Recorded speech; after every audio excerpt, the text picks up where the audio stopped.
A lot of the people or objections that I hear about this, or the people that I also coach with, they say, I'm just too busy. I have all this work that I need to do, and I don't have time to build relationship with others, or I don't have time to be more strategic just because there is so much hands-on work, day-to-day work that I have to do. What do you tell them? First of all, very natural. I'm sure they're busy. I think that the problem is the question they need to ask themselves: what am I busy with? So first, before you even, and that's clearly articulate the problem.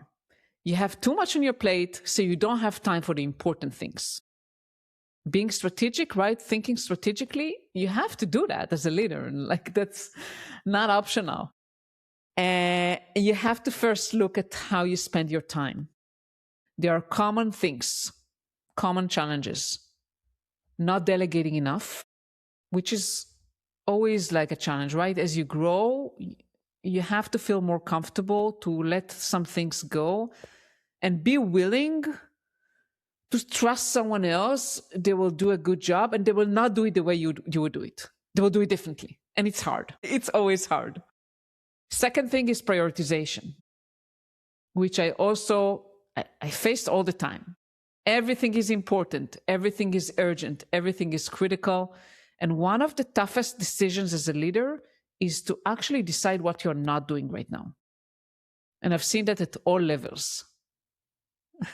How do you prioritize? Third thing, pushing back, especially for newer leaders. When a product person or someone tells you, oh, we must do this now, do you challenge them? Do you ask them, okay, why? Can you share more? What's going to happen if we're not going to do this feature right now? Pushing back, you have to really defend. Those are, I would say, the main things. Not delegating, not prioritizing, and deciding what not to do, and not pushing back. Those are three. I agree with all three. I think those are very simple. I think that they're hard to do in real life, right? It's because hard, people will I know. push back as well, but it's hard, but you have to start practicing. And I believe in small steps, right? Taking small steps. So next time you speak with someone who asks you to do something, ask them some questions. So start small. Start practicing it. Nice.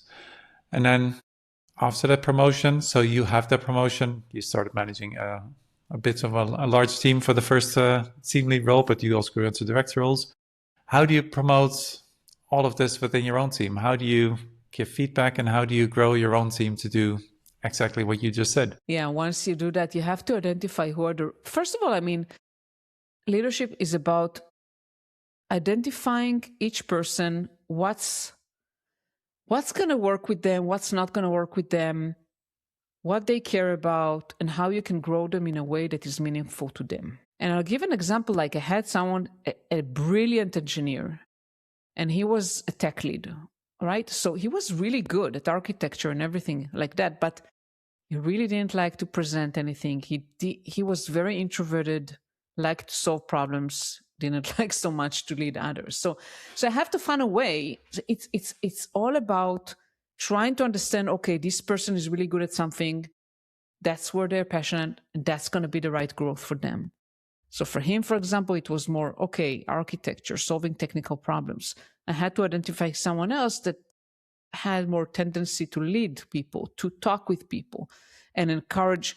It was actually a woman engineer, and encouraging her to step up. So you have to kind of identify and challenge them. Always challenge with something that maybe they feel uncomfortable doing. Not terrified, but uncomfortable, and challenge them to do that. And coach them along the way. One of the things, I would say, Mark, not telling people how to do things, challenging them and coaching them.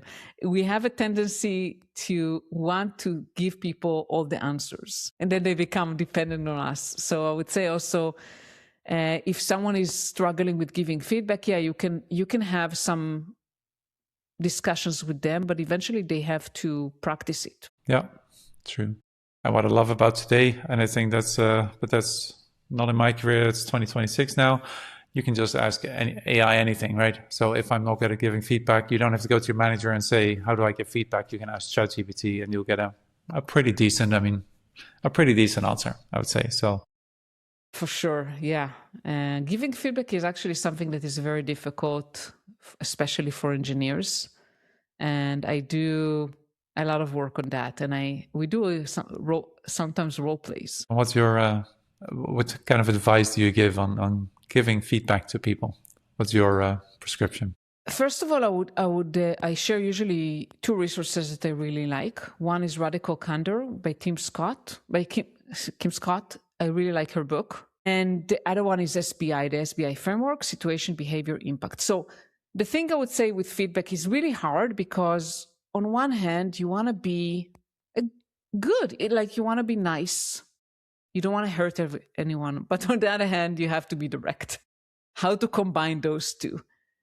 And there's no way around it. You have to share feedback in a clear way that can be understood, that they will understand what you want to say.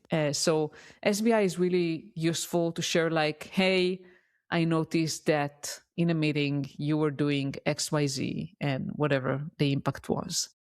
And pause. Don't try to solve it at once. This is another thing. We try to solve everything. Just say what you want to say as much as possible based on facts and not like emotions or anything. Pause and let the other person react to that and ask them how they see it, how they feel about it. I know it's hard to talk about feelings as engineers, but we are working with people, so we have to be careful about it and sensitive enough.